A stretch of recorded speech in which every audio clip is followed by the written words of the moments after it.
Hi there, I'm Suzanne Goulden and I'm an intentional living consultant. And today, or this week, I should say, I am running kind of a um, focused look at minimizing our makeup and grooming, kind of personal grooming appliances and whatnot, and the reasons why we want to reduce the toxins as part of our self-care regime to eliminate and help our bodies to heal, and how some of these toxins affect our systems. So yesterday I was supposed to be doing a video every day this week, and unfortunately yesterday I couldn't make one, so I'm doing two today. One for yesterday, I did a blog post about minimizing our grooming supplies, and today I posted about nail polish and the toxins and chemicals that are found in our nail polish and some alternates to consider. So I'm going to jump right in. Talking first of all about grooming supplies. This is your appliances that you use and the tools that you use to when you're doing your own personal kind of grooming. So this would include razors, electric razors, trimmers, and also nail clippers, tweezers, emery boards, wave irons, hair dryers, curlers, that kind of thing. So bring all of those items out into the open, anything that you would use for your own personal grooming. And we're going to take a look at what kind of things that we're no longer using or don't need to keep in our drawers and cupboards, to try to make it so that you just have what you use, just have what you love, just have what serves a purpose. It makes a big difference. Organization comes automatically with minimizing. So by having just the things that you need and everything in their proper home, then it becomes so much easier to find things. It's less stressful. You're not fighting with extra cords getting wrapped around each other. Everything kind of has its place. Bring out everything to your dining room table. You're going to have a keep area and a garbage area, usually with these kinds of things. I'm not too sure if you'd have too much of a donate. I guess if you have extra hair dryers and curling irons and stuff like that, you might have a donate area as well. And then you're going to ask yourself the basic questions, which you pick up each item individually, and it's, do I love this? Does this serve a purpose?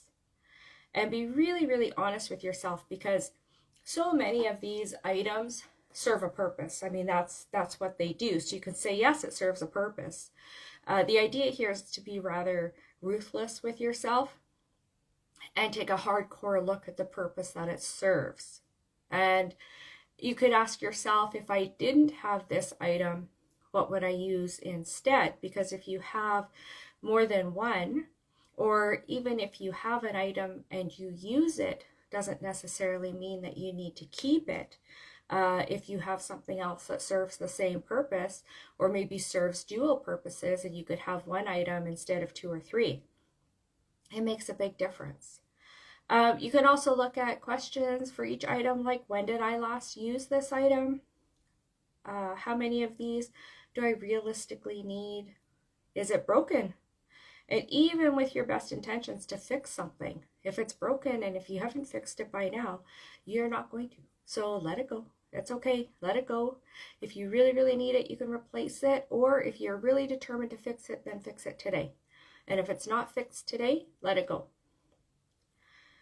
And if you have several of one item, you do have a favorite. If you've got 2, 3, 4 sets of tweezers, I can almost guarantee you that when you go hunting through your box or cupboard or drawer for a set of tweezers, you're always looking for the same ones, the ones that work the best. So keep those and get rid of the rest. Just keep the one favorite, the one that you always use. It makes it much easier to find. You don't need just in case items. You can let them go. That's okay. And do that for any of the items that you have kind of a collection for. Emery boards, are something that, you know, wear down over time. So you might want to have two, the one that you currently use and then a backup, so that when you get rid of the one that you're currently using, when that one's worn out and needs replacing, then you use the second one, and that's your signal that you can then buy one more to replace the one that you're throwing away. So something that's consumable, or something that you use over and over that will need replacing, then that's okay to have an extra kind of on hand, so that when you do need to replace it, it's ready to go. Okay. Lots of people like to know what I personally use with these kinds of things, especially when you're looking at environmentally friendly options, as that's my goal. It's still a journey that I'm on. I'm not 100% there, but I do already have plans as I replace things with what I want to replace them with. So I do use a bamboo compostable hairbrush that's got compostable brush part as well as the bristles. I have one of each item that I use, like I mentioned, for tweezers and nail clippers, emery board and whatnot. I have one hair dryer that I use. That's about it. Actually, I'm pretty simple and basic when it comes to these kinds of things. I don't have you know, lots and lots of stuff. Yeah, it's pretty basic. I don't like having a lot of stuff. I like, you know, my hair kind of to be as wash and go as possible. My makeup system's pretty simple. I don't like spending a whole lot of time, you know, more than I have to be able to get going in the morning. It's kind of just how I like it to be. I know some people spend lots of time like to do their hair and all that. That's great. That's great. All the power to you. I just encourage you to really consider what you use to make that happen, and dwindle it down to what you actually really use. You know, don't keep the just in case items. All right. So that's grooming supplies. And now I'm going to quickly switch over to nail polish, because that's what I talked about today on my blog. So you can visit my blog through my website. I'll link to that. If you're watching this on Instagram, there's a link in my bio over to my blog. And if you're watching this on other avenues, Facebook and YouTube and whatnot, I link to my blog in the notes.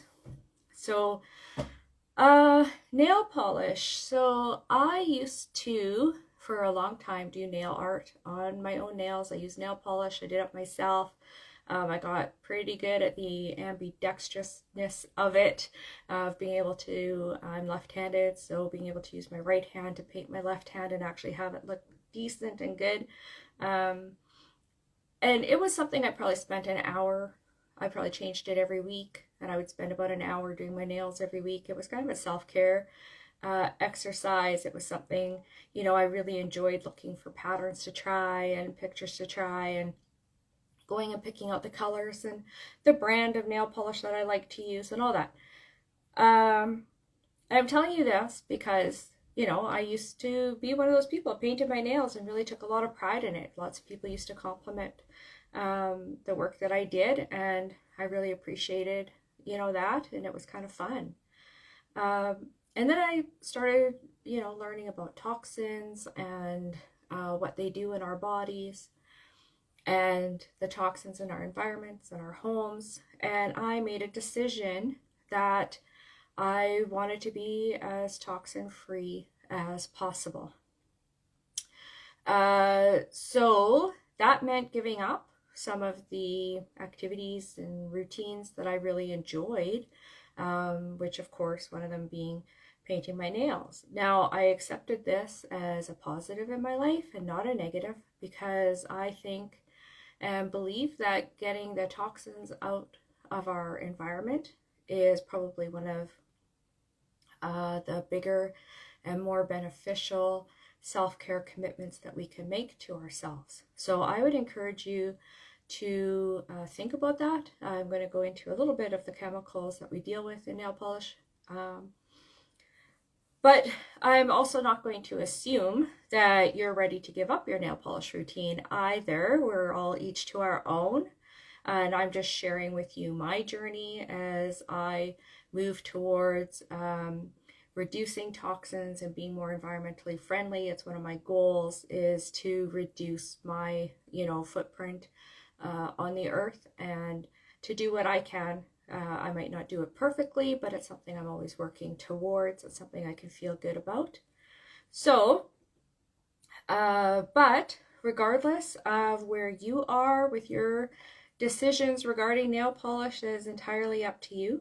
And it's time to pull out your collection of colors and your accessories and whatever you have for your nail care.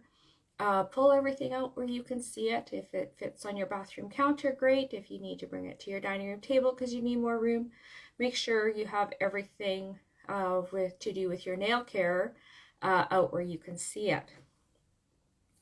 Any nail polish that is thick or gloopy or dry, toss it right away, regardless of whether it was your favorite color. It doesn't matter. You're not going to use it because it's thick and gloopy and dry. So let it go.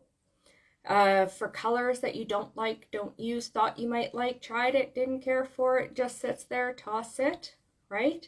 And same goes for brands. Sometimes I know when I was doing my nails all the time, I found that you start to kind of gravitate towards the brand as you get to know, how long it takes to dry or how it, mixes with the other colors and whatnot. Whatever you're doing, you get to have a favorite brand, and then you get to know the brands that you don't care for so much. So if you've got brands that you don't care for, don't use, toss those as well, okay?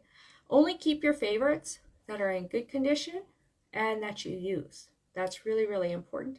And when it comes to your nail tools, the different brushes and applications that you might have for your nails, remember you need pretty much just one of each. You don't need a whole slew of each tool. Keep your favorite ones of each kind of tool that you use. If you have tools that came in a collection but you only use a few from that collection, get rid of the rest. It's not a problem. And reduce your nail polish down to really what you're going to use and appreciate. Okay. So I am going to take a couple of minutes here to talk about the toxins, though, that you do find in your nail polish, because I think it's important to understand what we're putting on our bodies. And you know that nail polish is full of toxins because as soon as you crack that lid, you can smell it. And after you've put it on your fingers, it can be, days later, you can still smell those toxins releasing from your nails because you can smell it coming off from your hands. It's really something when you think about it. So I've made a note here of just a few of the very long list of toxins that are in nail polishes, just to give you an idea of what's in there. So there's phthalates, and phthalates are found in nail polish, fragrances, and hairspray, and it's an estrogen hormone disruptor. So this means that hormone disruptors are chemicals that mimic our natural hormones, okay? So they enter our body. Our body thinks it's an estrogen hormone, and so it treats it like an estrogen hormone, but in the meantime, it's a toxin, and this starts to dysregulate and disrupt the body's ability to do its job properly because our body inserts these hormone disruptors into the slots where it should be inserting an estrogen hormone. So it's really, really causes lots of problems, right? The phthalates, and they're found in lots of different products. Toluene, I'm not sure if I'm pronouncing that correctly, is often found in nail polish, and exposure to this chemical can cause eye and nose irritation, tiredness, confusion, euphoria, dizziness, headache, dilated pupils, tears, anxiety.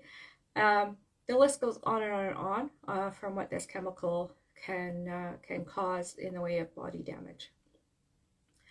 And formaldehyde is recognized by the National Cancer Institute as a potential cancer-causing substance, and it's found in nail polish as well. So that's just a few.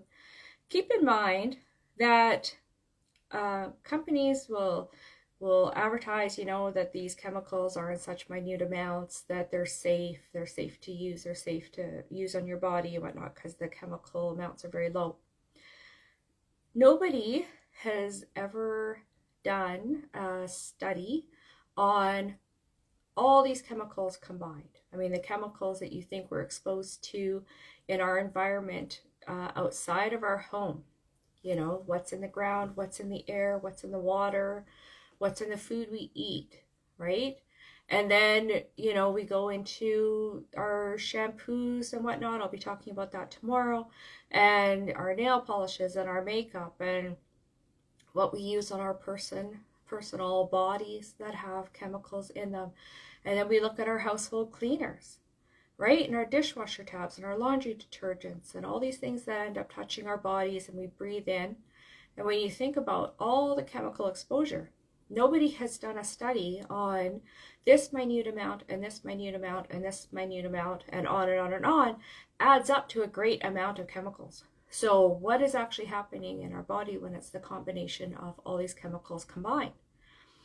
Nobody knows because there's no study on it.